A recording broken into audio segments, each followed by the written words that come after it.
Hello, in this video I want to show how to work with complex negated statements and indirect derivation in some derivation problems. So we'll start with some simpler problems and work up to some more complex problems. Okay, so here we have a argument whose conclusion is not Q. Unless we have reason not to, we should make an assumption. We don't have reason not to, so we're going to make an assumption. We can't make a conditional assumption, so we're going to do ID. And we'll go ahead and choose Q. Now let's look at our premises. So we have now not P and Q, and we have Q and P. So how do we want to finish this derivation? Well, we started with assume ID, so we're probably going to end with ID. So I'm asking myself how I want to box and cancel. I think, well, one way to box and cancel is with ID, and probably that's the way this derivation is going to end, because that's how I started. Well, if I'm going to box and cancel with ID, I need a contradiction, and so probably I need a contradiction with one of the sentences I already have. Not necessarily, but if I was going to use a bunch of elimination rules, and maybe those elimination rules would sort of pump out a contradiction. But in this case, I'm not going to be using a lot of elimination rules because I don't have many complex sentences. So if we look at line 2, the contradiction of line 2 would be negation Q. The contradiction of line 3, well, line 3 is negation of P and Q, so the contradiction would be P and Q. And the contradiction of line 4 is negation P. So now we want to add, so we can, if we get any of these, we can do ID and complete the derivation. So now we want to ask, can we get any of those? Well, in fact, we can. We can get number line 7, P and Q. And how can we do that? Well, we want P and Q. And how can we do that? With 4 and 2, we can adjoin them, right? We can put P and Q together, adjoin P with Q, and we get P and Q. Okay, that means we have a contradiction between 3 and 5. And so we're done. So there it is. When we have negated when we have a negation of anything besides a sentence letter, when we have a negation of a complex sentence, one thing to do is say, aha, if I can build up, so there's the sentence that's negated, so we have a negation of something.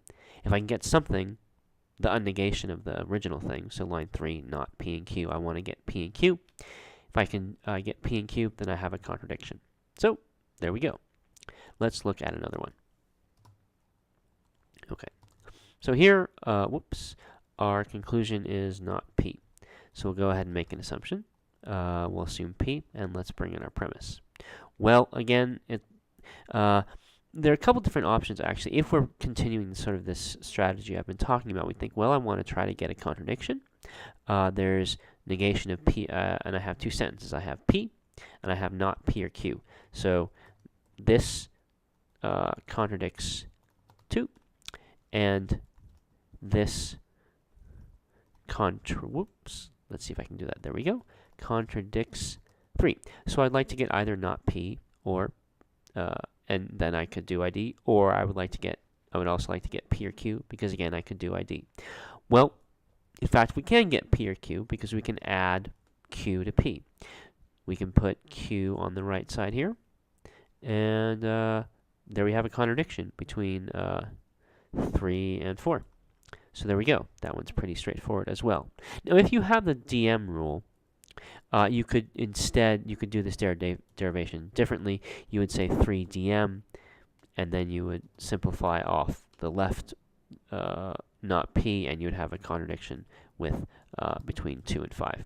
So as we see with indirect derivations, there are always many ways to get contradictions, particularly if you have more, if you're working with the derived rules.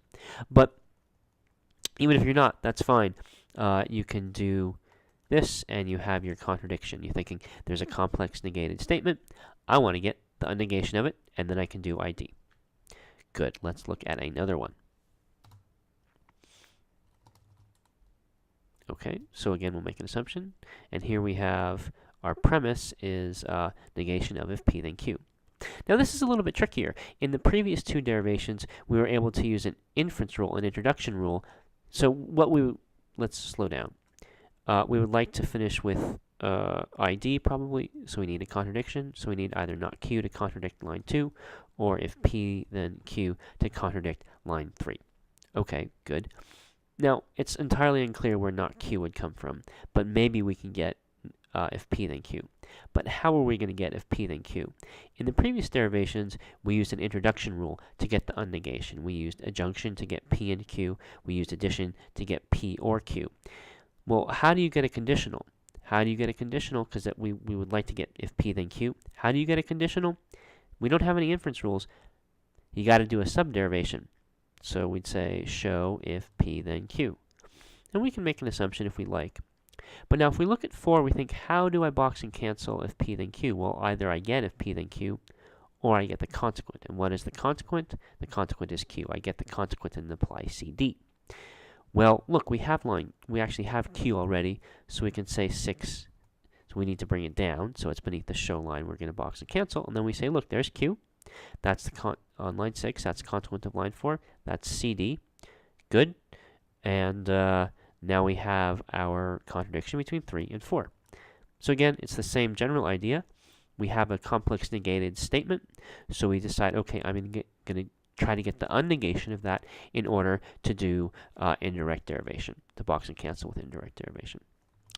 So let's get rid of that stuff down there, and we have a nice clean derivation.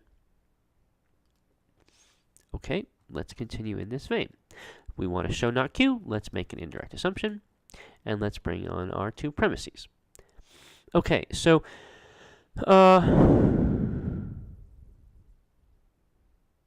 this is slightly more complicated, only a little bit more complicated.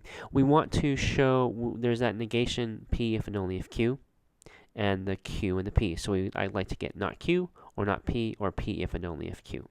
Let's see if we can get p if and only if q. Well, how do you get a biconditional? Well, you want to show each of its conditionals. You want to show if p then q, and if q then p, and then put them together with cb. So we don't actually need to make an assumption here, and if we did, it actually wouldn't be helpful because we'd just be repeating line 3 again.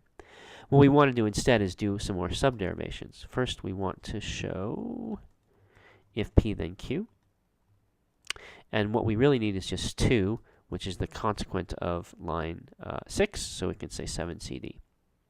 And we also want to get if q then p, and look, there's p, which is the consequent, so again, that's a simple derivation.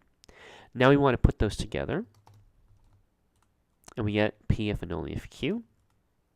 And now we have what we need for a indirect derivation between 3 and 5. So this is a slightly bigger example, slightly more complicated example. Again, though, it's the same basic idea. We say, I want to get, I have a big negation. Let me get the unnegation and do ID. And so we've seen 4 examples of that.